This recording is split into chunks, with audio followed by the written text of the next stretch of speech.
How's it going, everybody? Welcome back to LUMIX Live.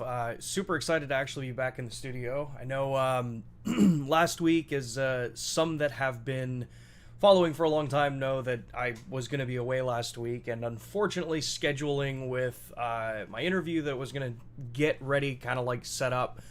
Unfortunately, internet problems, all that kind of stuff meant that we ended up actually skipping last week's stream, so I apologize for those that may have been looking forward to it. But we are back on our regular schedule now, so shouldn't really be running into those problems too often anymore. But basically, because I had been away last week and working on a separate project, which if you follow our social media account over on Instagram, you've probably seen some of the behind the scenes stuff that we were putting up in our stories about it. It kind of made me think, being around different crews, being around the way that I operate as a kind of hybrid user leaning heavier towards the photography side, what is it about traveling with your equipment and the kit that you decide to bring with you when you're away from like your home base?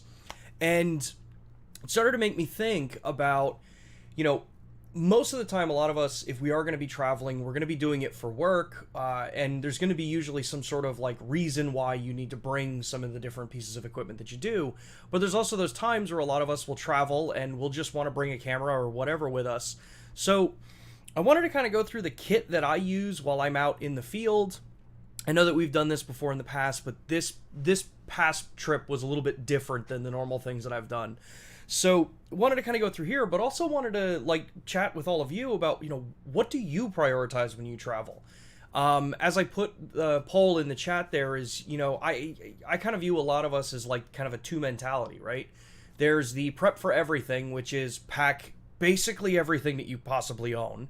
Or there's the, just the essentials. What is it exactly that I need to use while I'm out in the field? And I'm super curious about what all of you do, when you go out in the field. So as I go through and, we kind of talk about the stuff that I have, what I brought on this previous trip with me, and how I approached, deciding what to work with, chime in the chat, let us know if that's something you agree with, something you disagree with.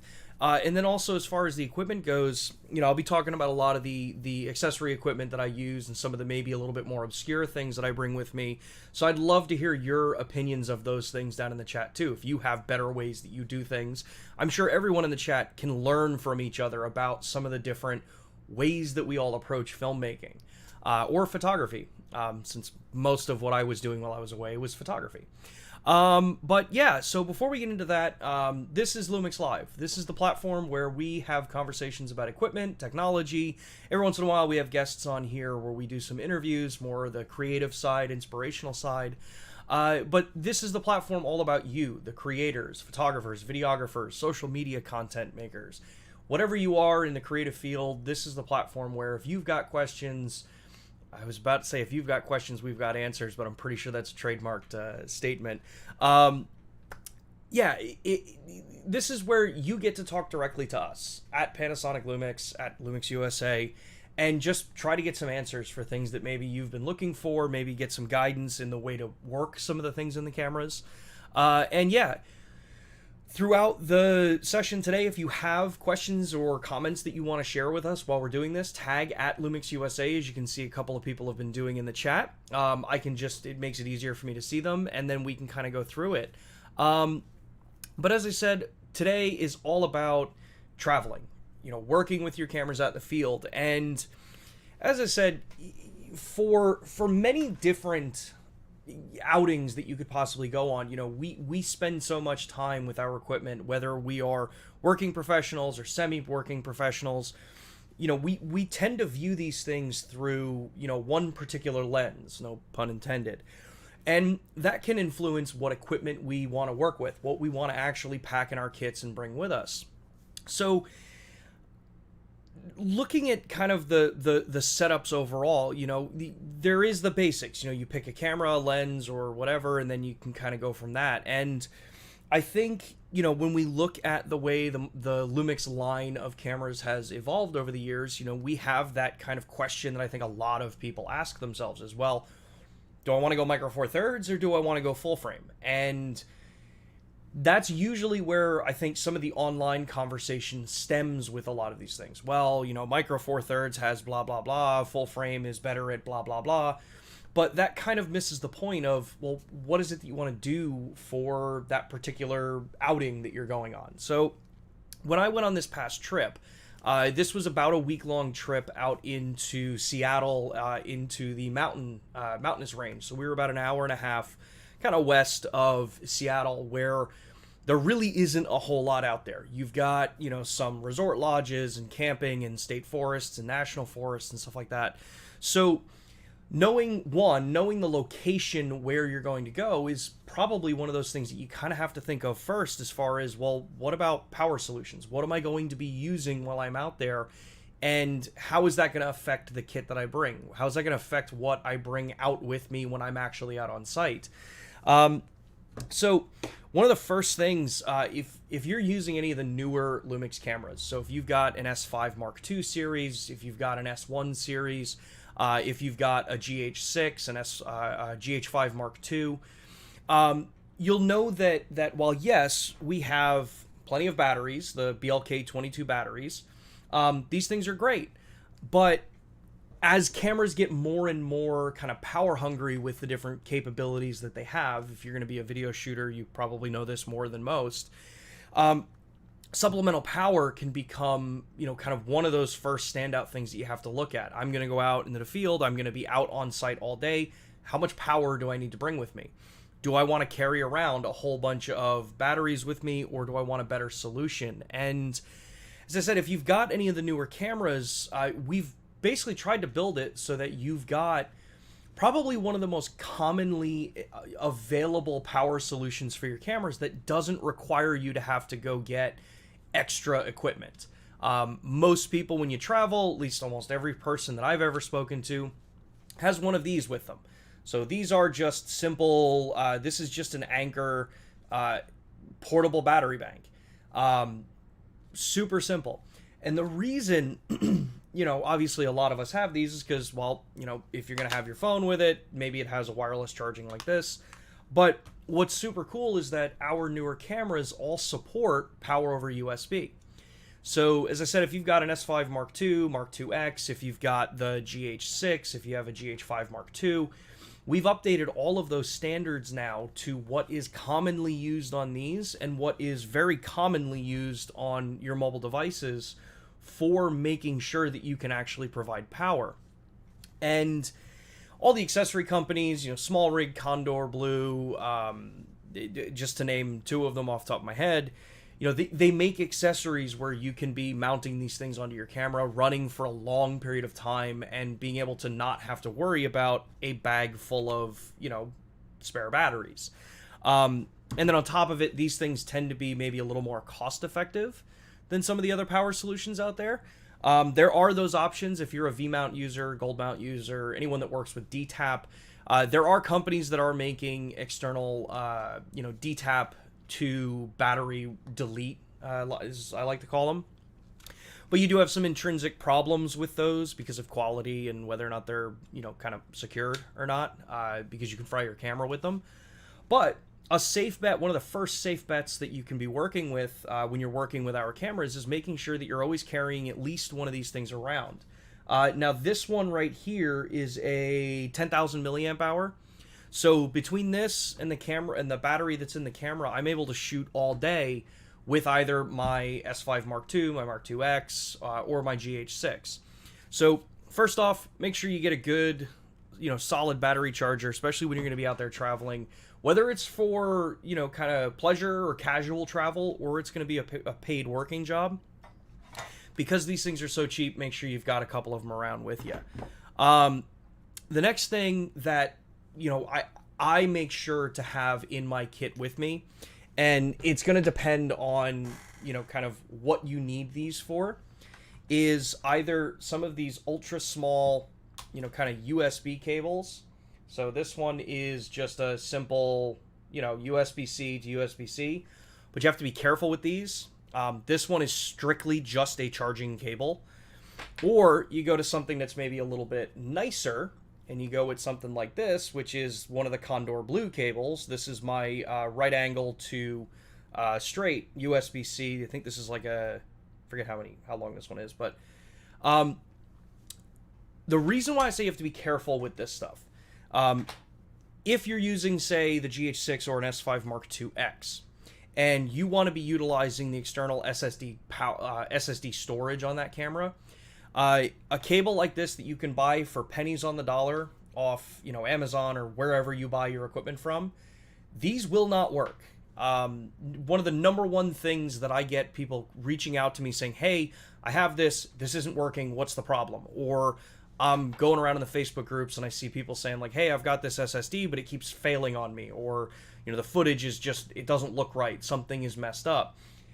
I can guarantee 9 out of 10 times it's because you're not using the cable that came with that drive, or you went online and you picked up a really inexpensive cable, which most of these, while yes, it is USB-C to USB-C, the truth is this cable is actually rated at like USB 2. Some of them are even rated at USB 1, specifically just because of their power delivery. And the same goes for those cables that you get with your phones. If recently I just had someone, and I'm not going to name names because I definitely don't want to cause anything there, but it's one of the more common situations that, you have, say, one of the new iPads that comes with a USB-C to C cable in there, and they're decently long, but those cables are not fast cables. Those cables are charging cables and basic data transfer cables. And when you use them for data transfer, from your iPad to your MacBook, if you're still going hardwired into things, one of probably the biggest misconceptions is that you are not using the 40 gigabit. You're not using, Thunderbolt or anything like that. You are using like USB 2 speeds.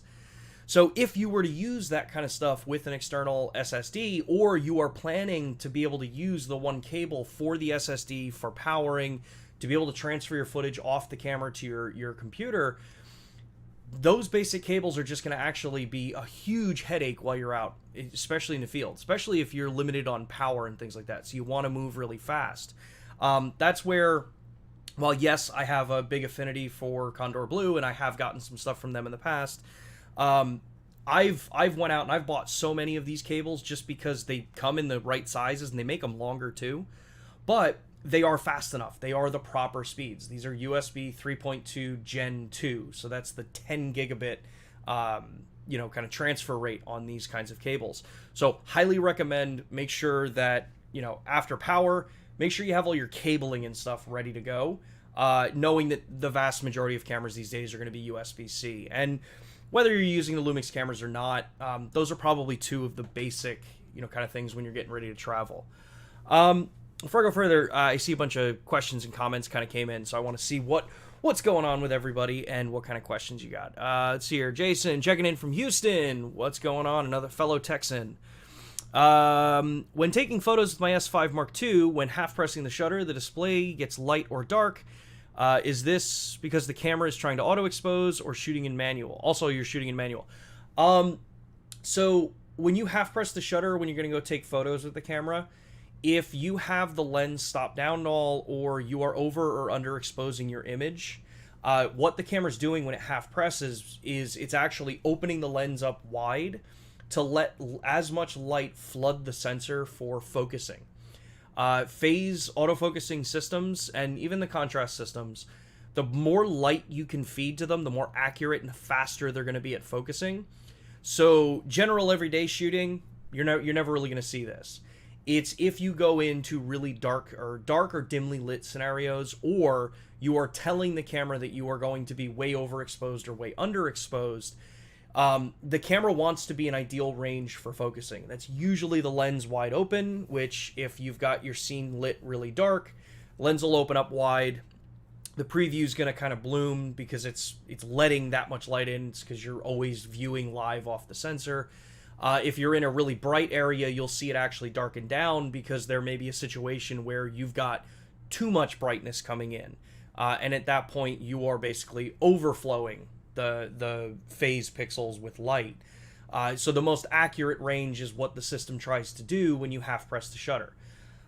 This can be a little different if you've come from working with other brands. Every brand kind of has their own way of doing this. Some try to hide what's going on there. Others, kind of take the reading for focus at the aperture that you're in. And when you set our cameras in for constant, was it constant preview? Especially on the newer ones, you can set it where constant preview only shows aperture changes. It doesn't do the shutter kind of demonstration, I guess.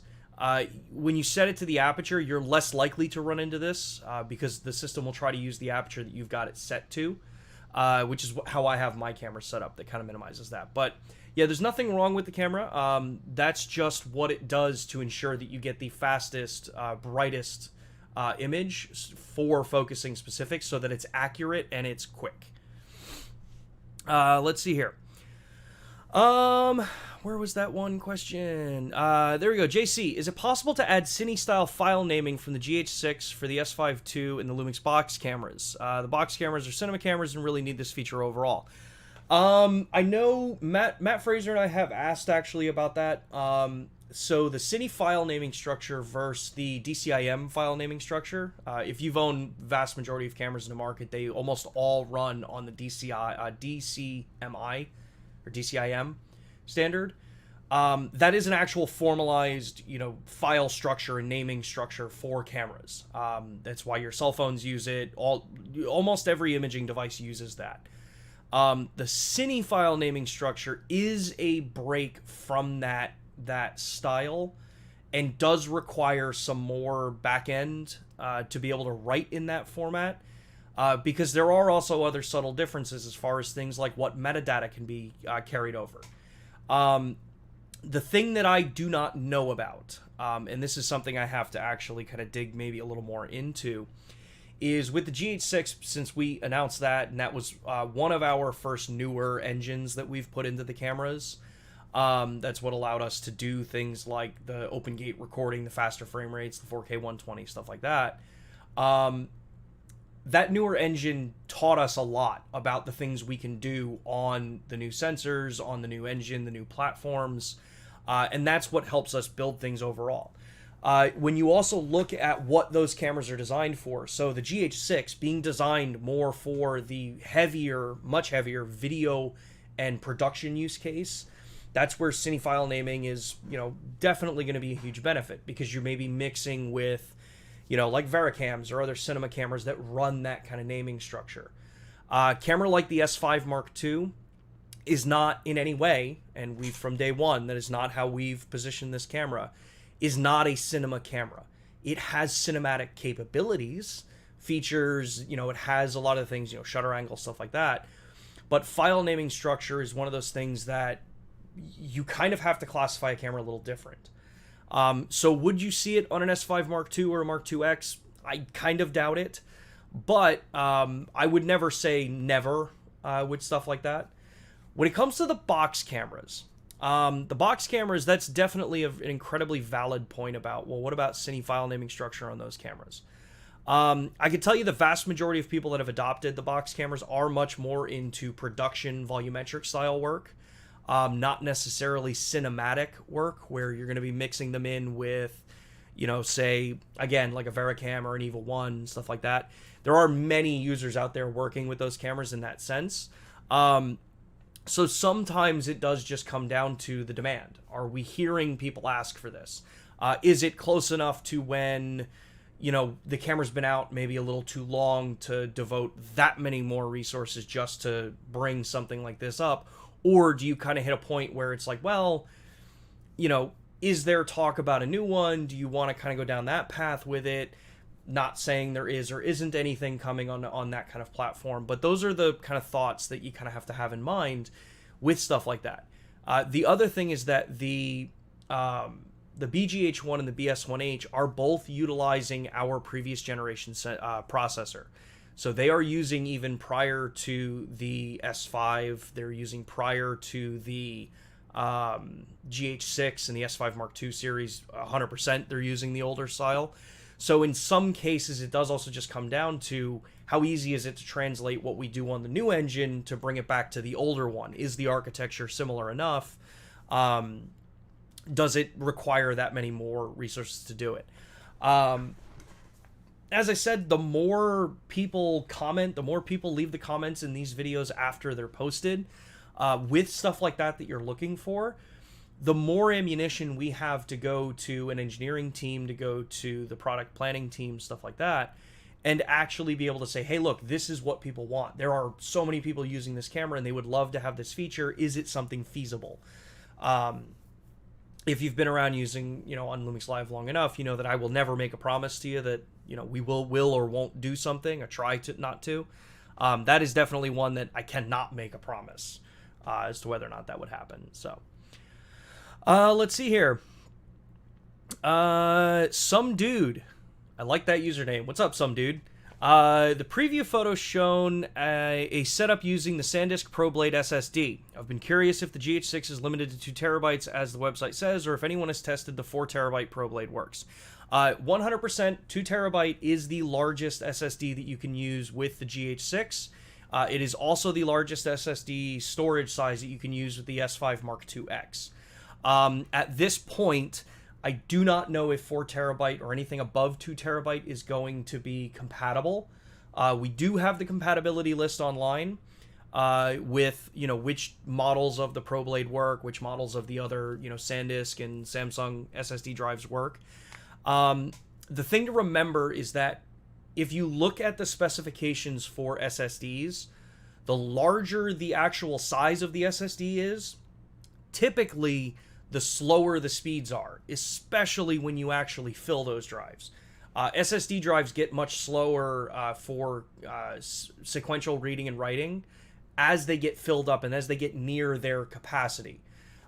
So, as of right now, 2 terabyte is what has been validated and kind of tested with in partnership with all those other companies, knowing that gives you the best reliability of the drives and gives you the best thermals and things like that. What a lot of people forget too is that SSD drives, they do, especially when you're looking with something like these ProBlade drives, as I drop one, like with drives like this, the ProBlades, they get hot.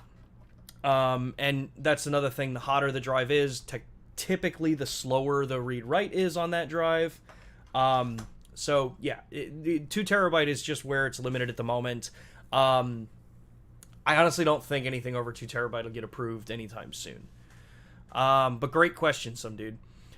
Great things. Does the S1H work with a USB-C Ethernet adapter to control via LUMIX tether and mix among the B S1H cameras? No, unfortunately it does not. The S1H does not have the hardware required to translate the USB-C port into an Ethernet connection. So you would have to do that over USB to USB right into the computer or a hub. Fast enough hub. Tommy, I bought a GF6 and a GF7 from eBay, US eBay sellers. I should have asked more questions because they're both PAL market cameras. Is there any way to get NTSC frame rates on these cameras? Unfortunately, no. If you bought it and basically it was an import into the country and it's in PAL, it's stuck in PAL. Our service center doesn't support cameras that are not intended for the US market. So, yeah, it's kind of a bummer. I have a camera here that actually was 100% is a PAL camera. So there is no NTSC recording on it, but it makes a great photo camera. Yeah, not the greatest, I know, but... JC, is there an answer or update to using LUMIX tether with 2 box cameras where there's one Ethernet and one other USB-C? Yeah, so I've done a bunch of different testing. If you are using Ethernet for the connection, and that's what starts the connection for LUMIX tether, it's going to look for the cameras that are attached over Ethernet. If you plug in a USB camera, it's not going to recognize it because tether has basically set itself up for the networking side of it. And vice versa. If you've got USB-C connected, Ethernet doesn't really pick it up. At least in my studio setup here, I've not been able to get it to work. I've asked the engineers about it, but I honestly haven't had a chance to follow up more with the engineers in depth on that one. Chief, I have one of the recommended PD USB chargers and it allows me to record for over 5 hours in USB-C. Yep, that's definitely what happens. Dave says... if I'm just wanting to take casual photos, I bring my GH5 Mark II, I take my S5 Mark II lenses, battery, USB, blah, blah, blah, for video. Yeah, fair point. Tommy, by the way, I got Red Frame Tech and the GH6 cable bracket part number. He has been asking. Oh, okay, cool. Awesome, Tommy. Yeah, I looked even in our own internal parts list, and I couldn't get a part number. So that's awesome that you found a part number. I'm not always able to get every bit of information for everybody. I wish I was, but... all right, we're going to take 2 more questions, and then we're going to go back to some of the kit here. Dave says, I also bring cleaning cloths, air blower, extra memory cards. Very good points. Is there a way to disable the camera automatically adjusting exposure for focusing? It's a bit problematic for lenses with focus shift. Unfortunately, no.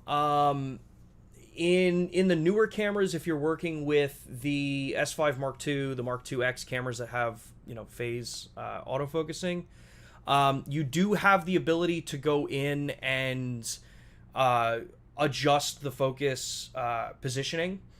That's one of the things with phase detect that actually, as you start to use some lenses, you'll notice that there may be some differences in where that lens is in focus.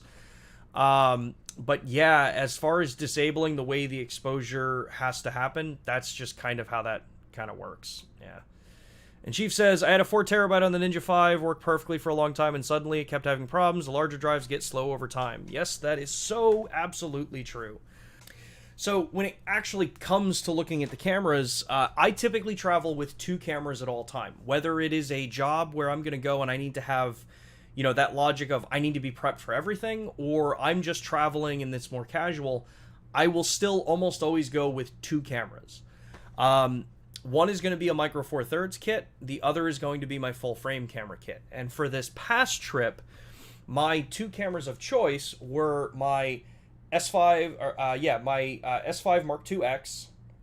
So this is the rig that I use day in and day out. This is probably the biggest workhorse one that I've ever used. I have it equipped with my Sigma 24-70 2.8.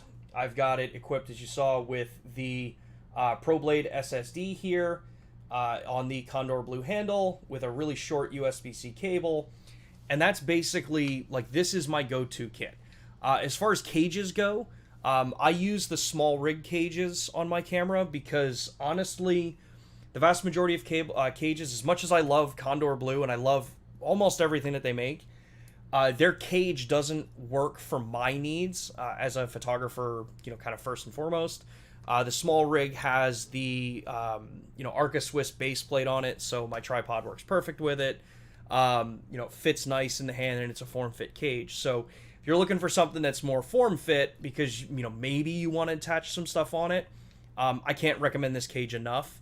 The other nice thing is that because Condor built the SSD handle the way they did, it's just a NATO rail attachment here. So I can put this handle on any cage that has a NATO rail, or I can pick up those little adapters that go from, say, the RE system, I forget what it's called, RE lock system here, that gives me a NATO rail on top because then I can have a top handle.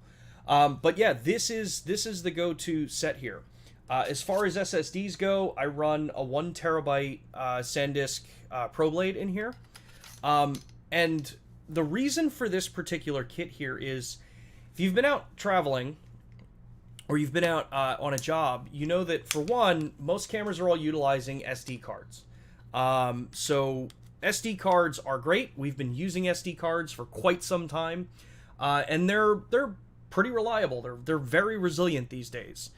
But an SD card means I got to take it out. I got to carry a card reader with me. Sizes are typically a little more limited. The cards that I use in here are usually 256 gig is probably the max that I've used. I think the one that I have in here is a 256 gig card. And while that's great, that means that, while I'm out in the field, I have to think about the SD cards. How much space do I have? Do I have enough storage to go out? If I forget to offload, some photos and videos on this day, do I still have enough space on that card, or am I going to get stuck out in the field, and do I need to, take that footage off? Utilizing something like this, the handle that I have here, I'm able to use, it's 1 terabyte. It keeps all of the storage that I need. It's relatively inexpensive. I think right now these drives are around like 140-ish, 120 to 150-ish.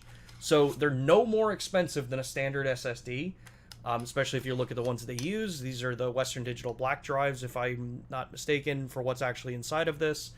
But what's cool is the handle also acts as a drive. So when I'm done with that shoot, I can just put the camera next to my computer, plug this into the computer instead of the camera, and now I can offload all of my stuff right onto my laptop. So it makes it nice and, kind of straightforward, where I'm not having to carry that much extra with me.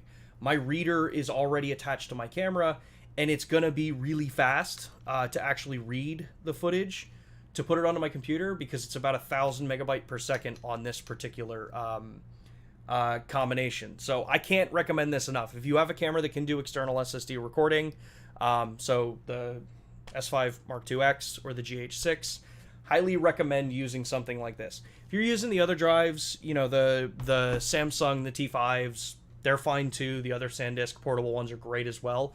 You just make sure you're using good cables, which goes back to that point of make sure you have good cables. Amazon special cables just don't work. But that's my full frame kit. Depending on the job, sometimes I'll bring a few extra lenses. The 16 to 35 f4 is probably one of my favorite ultra wide angle lenses that I have for the system. And then on the other side, my 70 to 200 f2.8 is going to be my other workhorse. These are the long, like if I'm traveling, these are going to be the long, long haul lenses. Depending on the type of shoot, if it's much more casual, so this is like my paid kit.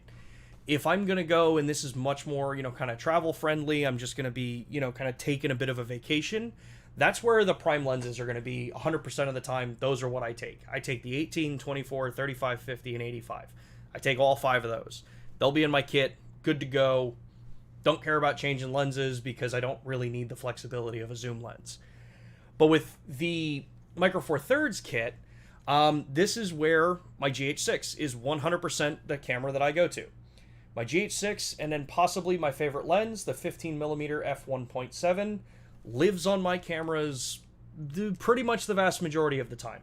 And as you can see, I also still use the small rig, their Black Mamba cage for my GH series as well. Again, form-fit cage. Gives me that NATO rail up on the side, so if I want to use the SSD handle on this one, I can. Attach all the other extra crap you want onto it. But most importantly, it's an Arca Swiss base plate. So I can take this with my camera. I know I've got everything that I need, and I'm not really thinking too much about it. The only other lens I take in the Micro Four Thirds world with me, because typically I'm filming with the Micro Four Thirds camera, is the 9mm Summilux. And you may be thinking, well, okay, well, you're going to be out in the field filming, don't you need, various different fields of view, because maybe you want to do a tighter shot, maybe you want to do a wider shot. That's why these are the 2 cameras that I take anytime I go traveling for photo and video. Because we can do open gate recording up to 30 frames per second, that means that I'm filming 90% of the stuff that I do, I film wide. And then because either 1080 or 4K is the output that I need to submit, content for, if I'm doing, say, like training videos, or if I'm just making a video for fun, I'll shoot everything in open gate. I can shoot wider. I can make my vertical 4K. I can make my standard 16:9 4K. I can make a square output if I needed, because it's, say it needs to go to social media. That really helps pare down the kit of lenses that you kind of work with. Even in the full frame side, if I'm only traveling with, say, a 24-70 on my full frame kit, my 24-70 now, I've got all of the aspect ratios I need for my for my wide angle shooting, and then also for my telephoto. You also have that other capability of being able to go into the Super 35 mode, or even just going to pixel if you really need more reach, and 1080p is your output. So lenses can start to get, kind of much more simplified. Aside from those 2, every once in a while, we have longer lenses. We have the 50 to 200. We have a 100 to 400. We even have a 200mm that I've got back up on the shelf over there that unfortunately I didn't bring with me on this trip. I wish I did.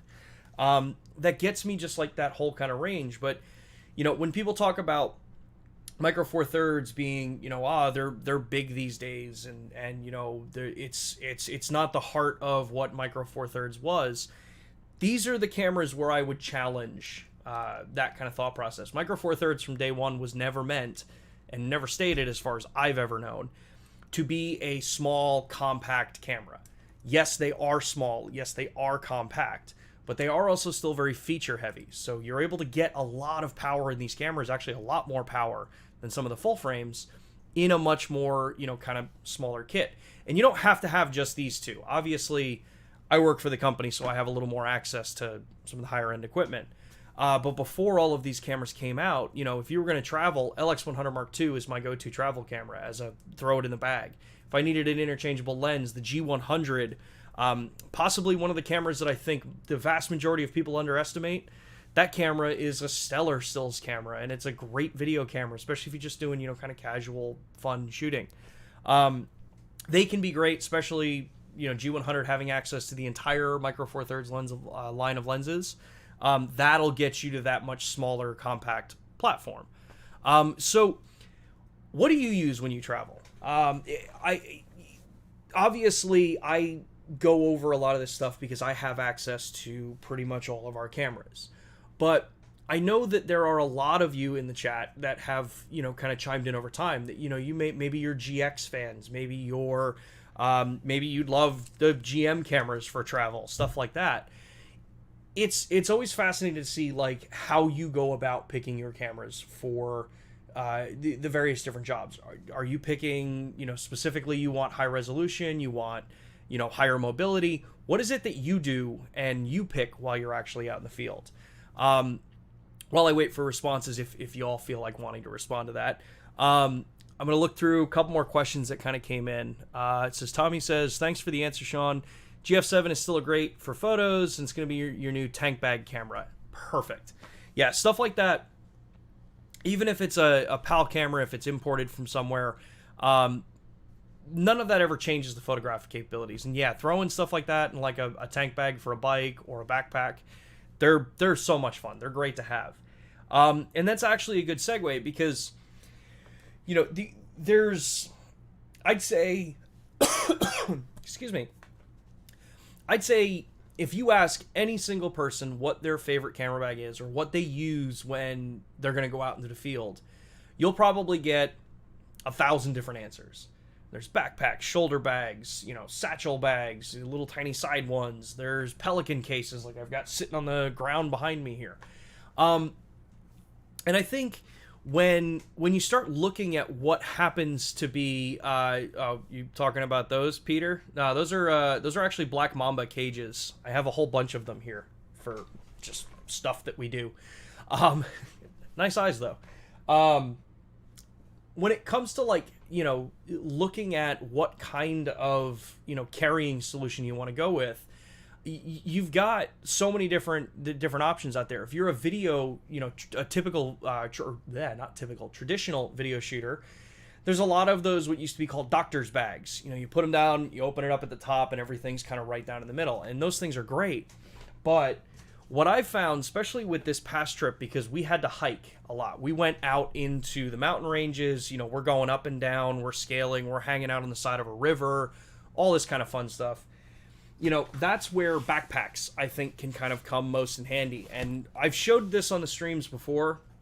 This is possibly one of my favorite bags if you are looking for a good, solid, rugged bag.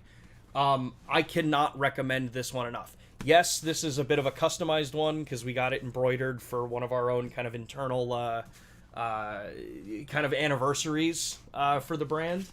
But these bags, if you've ever been looking for a good solid backpack that has a lot of flexibility, a lot of storage space that can fit a bunch of our cameras in it, and I know this isn't camera specific, you can be using any camera with these bags, definitely take a look at these. They're not the cheapest bags in the world, but I can attest to how durable and solid these bags are. About 4 years ago, I had one of these backpacks on my back with my S1R in it, a laptop, a couple of the lenses, and was involved in a motorcycle accident. The only damage that was done to my bag was a little bit of a scrape here, but everything that was in the bag and everything that was on the outside of the bag was still in perfect condition. So looking for good high quality bags, things that can last, you know, a long time, but also that are really good for travel. You have the nice, turn it so you can see it, nice place to put on your luggage, stuff like that. These things are awesome. I highly recommend when you're going to be traveling, get yourself a good bag. Don't buy an inexpensive bag. Don't buy something that's maybe not, you know, super ergonomically comfortable. Pick something that's going to fit everything you need. That particular bag, I can fit my S5 Mark II X. I can fit my GH6. I can fit 2 micro four thirds prime lenses in there, whether it's, you know, the 9mm, the 15mm. If I want to bring the 12 or the 42.5 Leicas, can fit 2 of those in the body and the bottom. My S5 Mark II X fits in the middle with my 24-70 attached. The SSD handle fits in one of the inside pockets. And then up on top, I've got space for either that, you know, 70 to 200 or some of the other various pieces that I'm going to bring with me. So the battery charger, all that kind of stuff. So yeah, definitely get yourself a good quality bag when you're going to be traveling. Doesn't have to be backpack. I've had side bags, but honestly, for the last 10 and a half, almost, it's actually longer than 10. It's almost, it's probably closer to 15 years that I've been in this industry, photo and videoing. These have been so far the best bags I've ever used. So I 100% recommend getting a really good high quality bag. The other thing kind of goes along with that, you know, kind of the idea of getting a really good camera. And I just noticed this, I should have talked about this before. Obviously, I've been showing full camera cages on my cameras. Not everybody's a cage person. I wasn't a cage person for the longest time until I found the right one that worked. But if you are looking and you want to get something that gives you just a little bit more grip on your camera, and you want to get something that can allow you to actually like kind of cable lock some things onto there and gives you maybe a couple of points of mounting, this is an older half cage that Small Rig made for the S5. I don't know how easy these things are to get anymore, but highly recommend stuff like this. It's a form-fit base plate, still has access to the battery compartment, gives you the Arca Swiss design on the base plate. You have an opened one on the side here, so your screen can still tilt and move through here, and you have the port for your cables, but you can still attach a couple of things up here. If you've watched the stream before, I've had this on my camera for a long time, so I highly recommend these as well. Just saw a couple of more comments came in. This is great. Where did it say? What about the DMC FZ70 from Landon? The FZ70s are great cameras. If you want, you know, kind of an ultra zoom travel ready, you know, kind of just all in one, FZ70, the FZ, I think we're on the 300 now. Or if size is okay, you can go a little bit bigger, the FZ1000 Mark II or the 2500. Those are great cameras. I think a lot of times, especially those of us that work with, you know, the larger interchangeable lens cameras. So if we're working with the full frame cameras, you know, we kind of forget that we have an entire other range of cameras as well. We have the entire point and shoot series. And I've loved using the FZ series. The FZ200 was the one that I had for the longest time as my, like Tommy had said before, like my tank bag.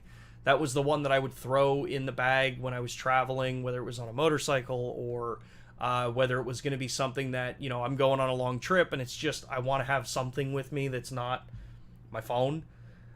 So I highly recommend those. If you're not somebody who likes the SLR style of those kinds of cameras, that's where the ZS or ZS or I think they're, what do we call them in other regions? I think we call them TZs or TZs. Those are the kind of more flat type version with a long super telephoto. Yeah, they're great cameras. Lots of fun to shoot with.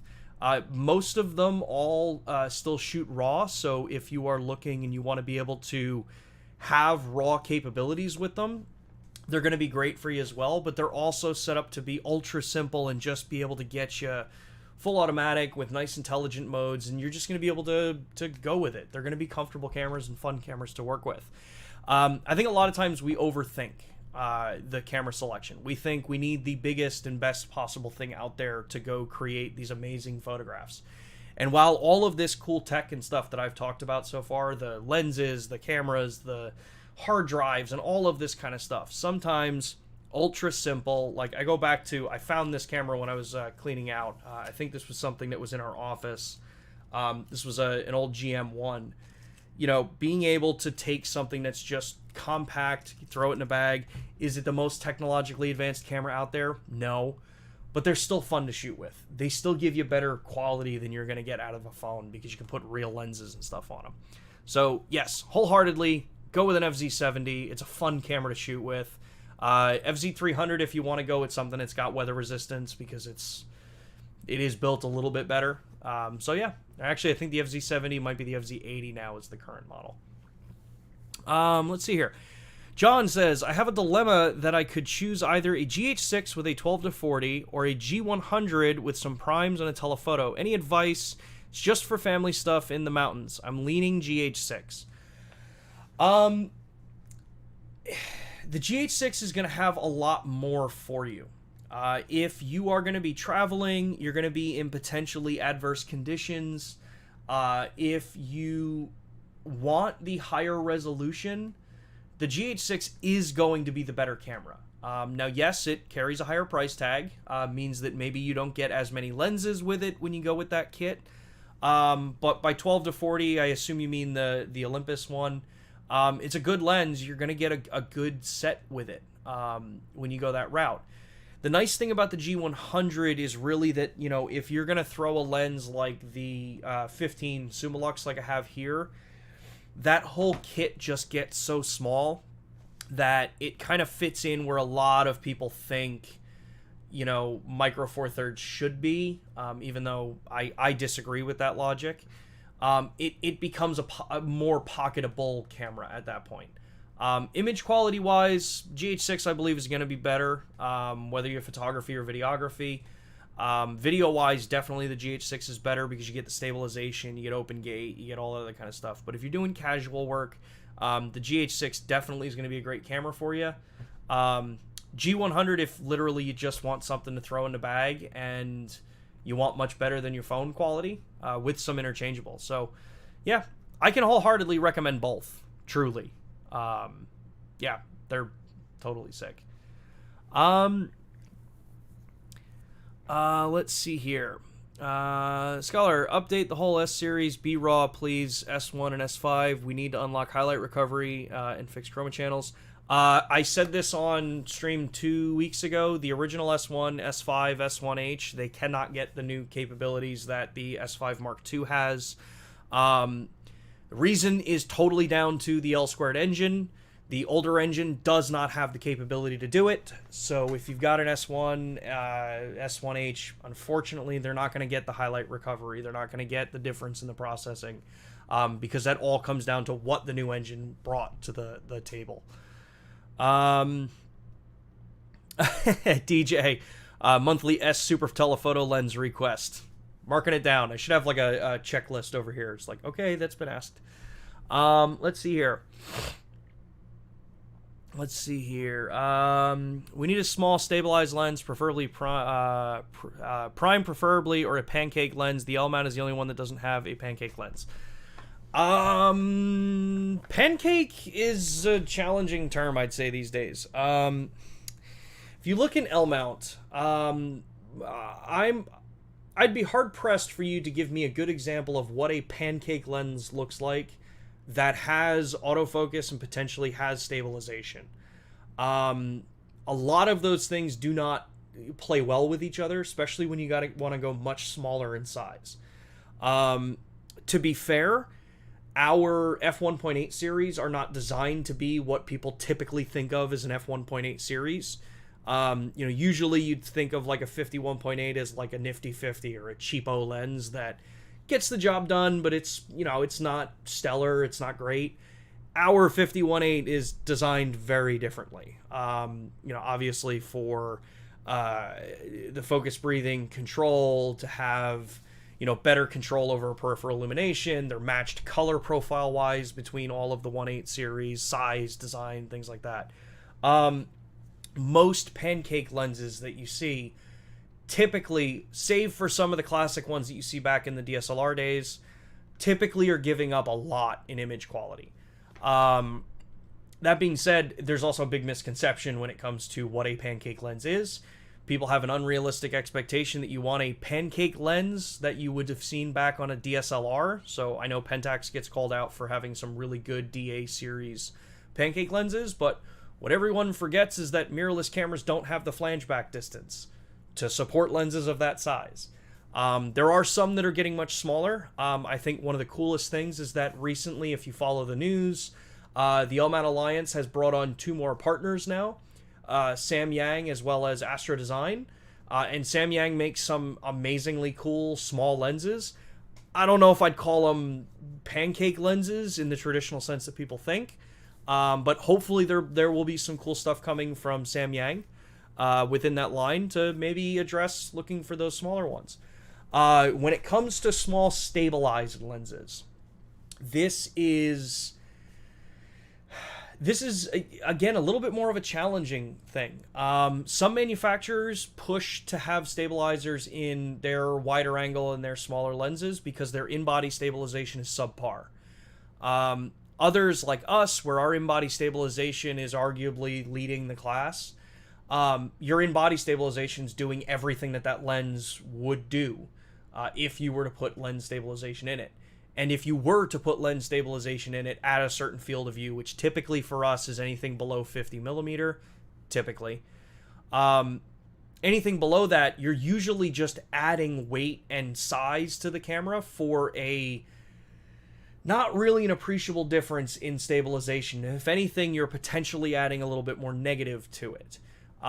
So like if you look in the Micro Four Thirds side, anything below 25 millimeter, which is the 50 millimeter field of view, you don't see in-lens stabilization from us, because in-body stabilization is actually better at correcting for those you know, kind of fields of view. Generalization there on a lot of that. In the full frame side, it's pretty much anything below 50, you're not going to see it. Our body stabilization is more accurate. It's usually a little bit better. It's usually a better tuned. And to add stabilization into those ultra-wide lenses means that they're going to have to be bigger. They can't be thinner or shorter in depth from the front of the camera to the back, because you now have to add another element that can float with motors that control it. So you're adding complexity, you're adding cost.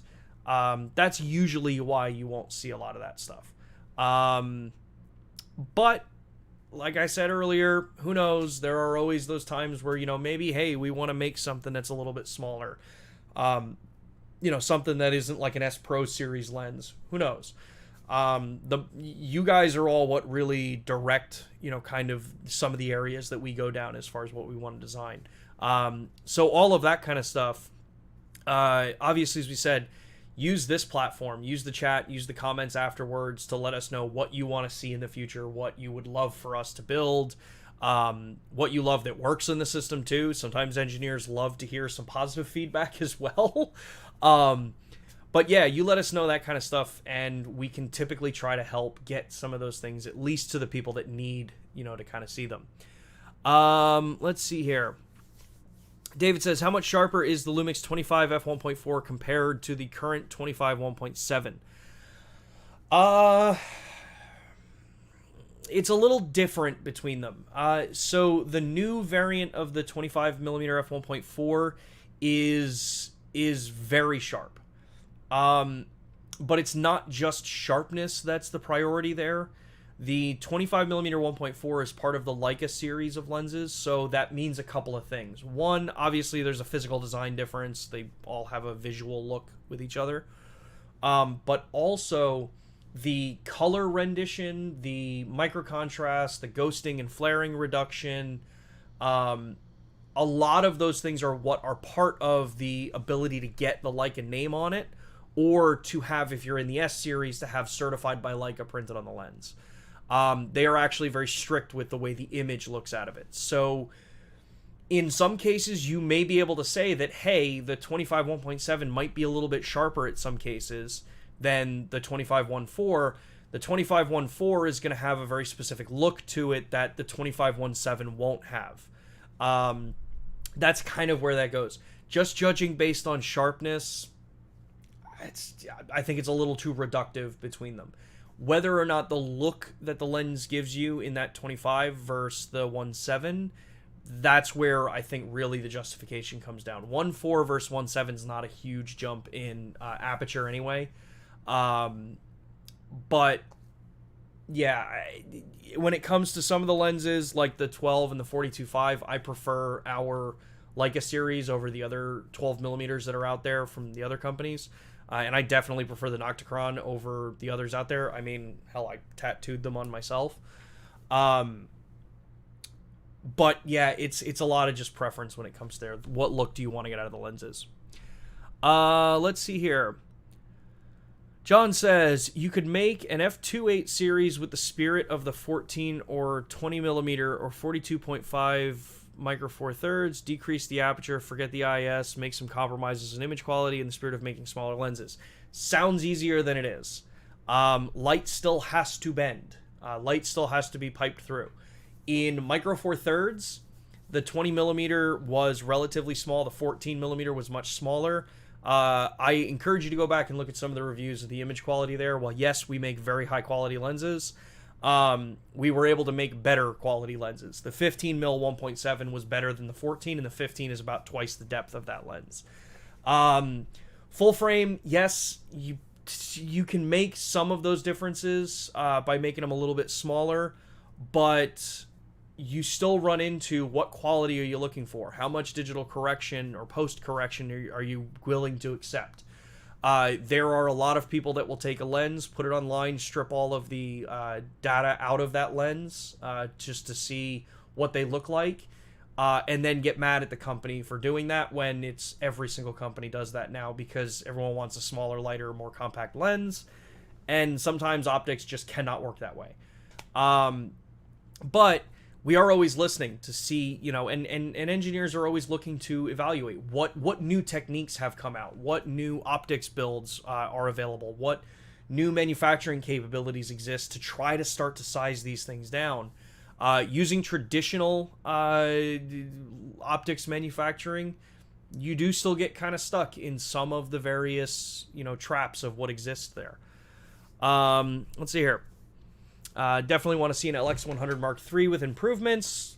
It would be interesting. I'd be curious to hear what you'd actually want to see in as far as improvement. It's interesting to just say improvement, but what improvements would you be looking for, Bob? Let us know in the comments after the video, because that's actually what I'm very curious to hear about. Regarding camera bags, travel with, did my Safari with a G9 and GM1, 50 to 200, 14 to 142, Oli 17 and 45. In a Tenba BYOB 10. Nice. Decent bag there. All right, cool. Do you know if the Panasonic S5 2X could get EL zone like the Vericam camera? It seems so useful. We've asked about, whether or not we could do EL zone, so it's one of the exposure tools in the S5 Mark II series, or honestly in any of the LUMIX series. My understanding, and arguably I have I'd say a moderate understanding of it, definitely not anything I would go out and be, speaking with authority on.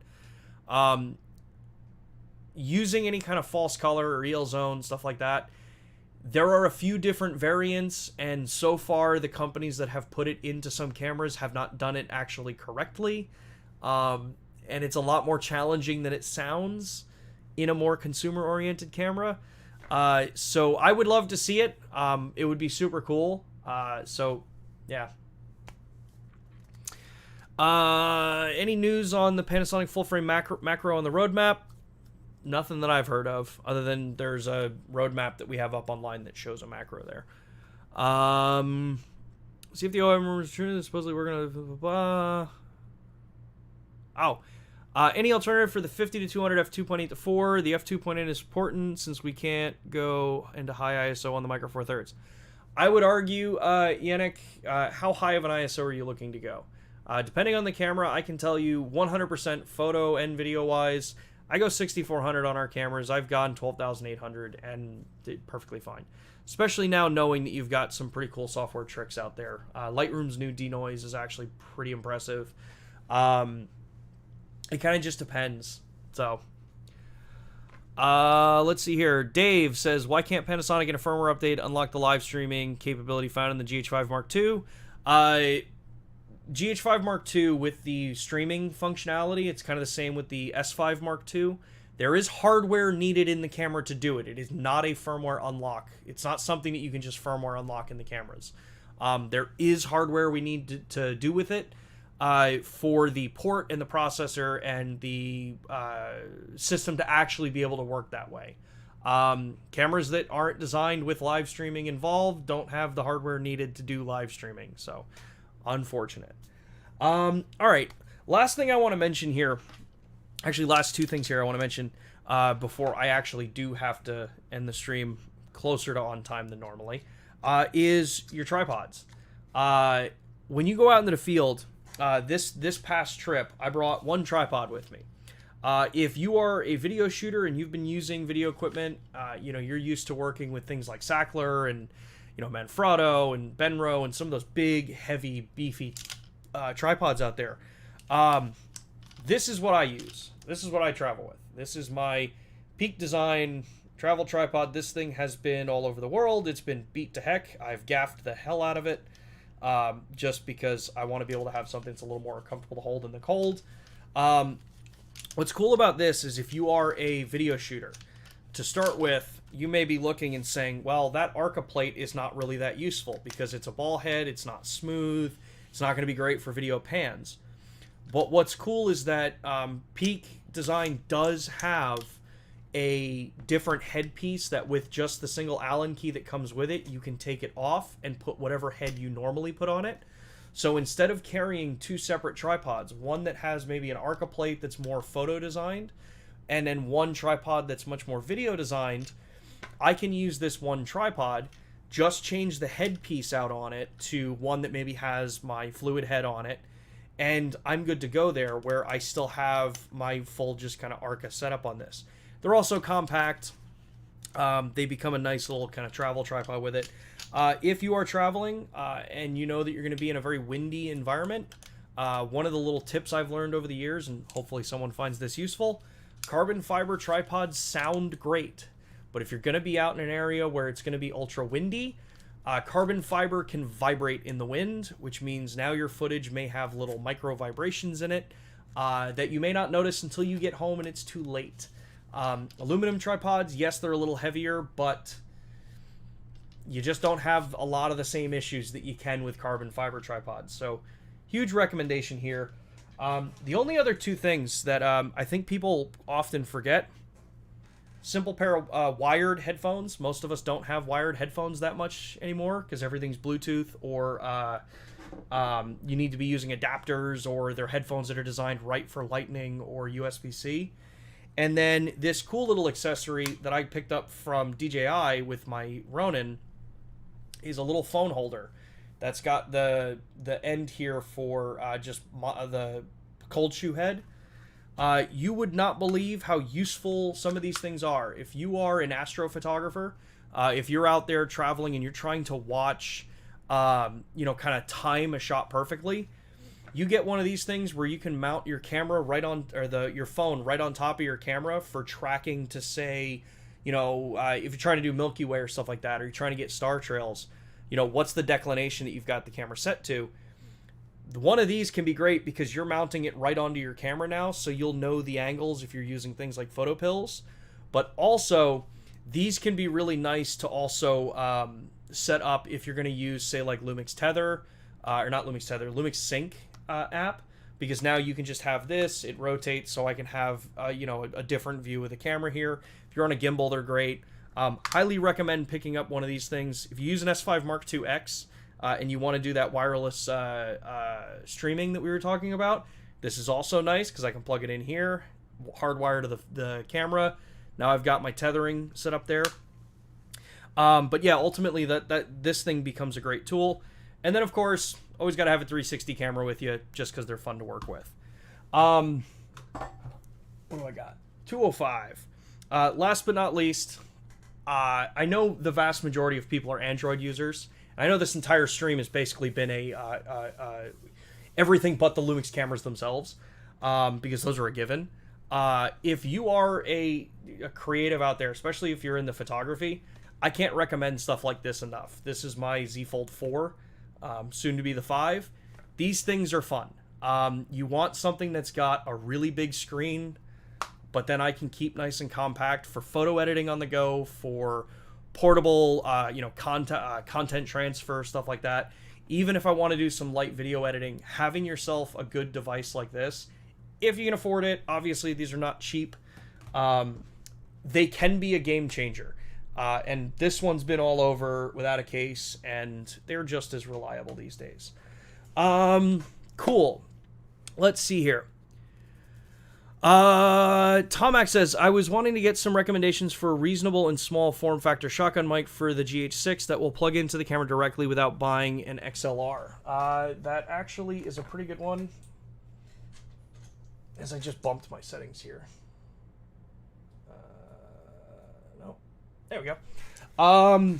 If you're looking for a good, kind of compact-ish shotgun mic, one of these are good. This is the Rode, which one is this? This is the NTG from Rode. I got this, gives you a good amount of control for the camera, plugs in over the 3.5 millimeter input. Comes with everything you need, the shock mount, you get the windscreen on it as well. Yeah, this is a good microphone to go with as well. Powered through the camera, so nice, compact. All you need at this point is just the one cable coming out into the camera. So Tom, I'd definitely recommend something like this Rode NTG microphone. Let's see here.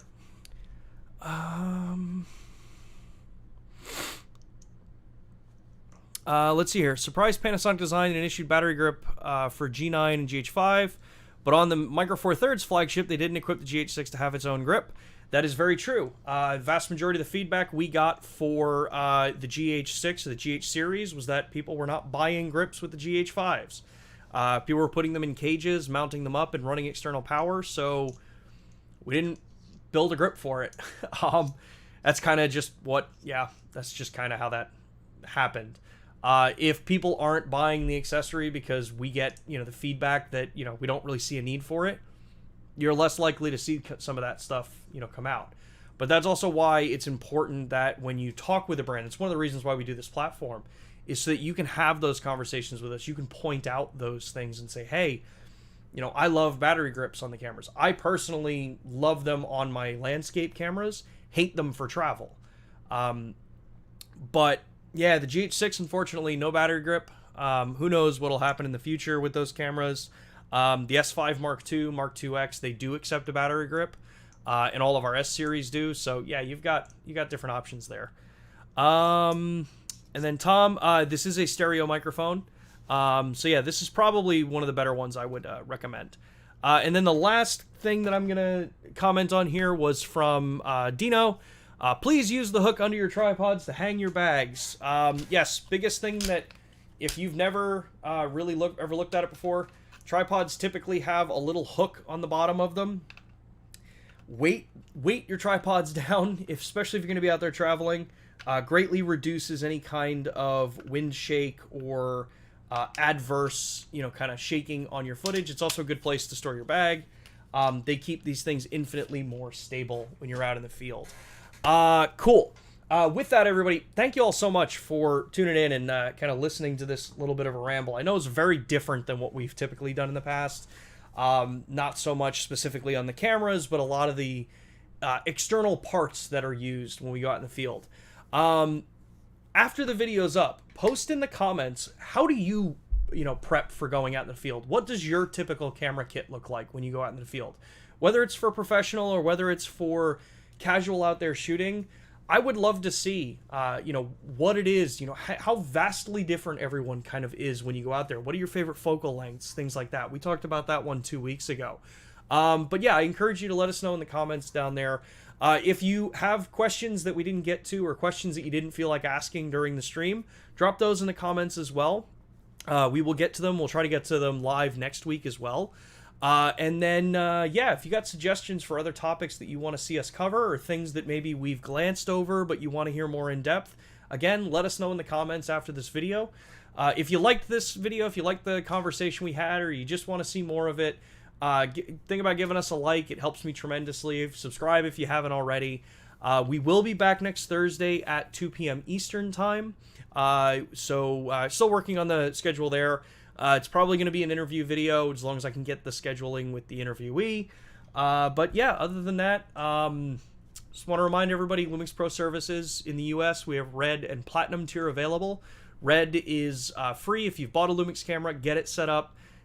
Just follow the QR code or the link down in the description. If you travel a lot, if you work with your cameras in a much more higher end professional sense, maybe take a look at Platinum. It gives you that extra level of support, faster turnaround at times on repairs. If you are out in the field, you need to call somebody, you've got an exclusive hotline, you get sensor cleanings, out of warranty repairs get discounted. Really good service to have if you're a working professional or if you travel a ton with your cameras. Other than that, everybody, thank you all so much. It was awesome to be back in the studio.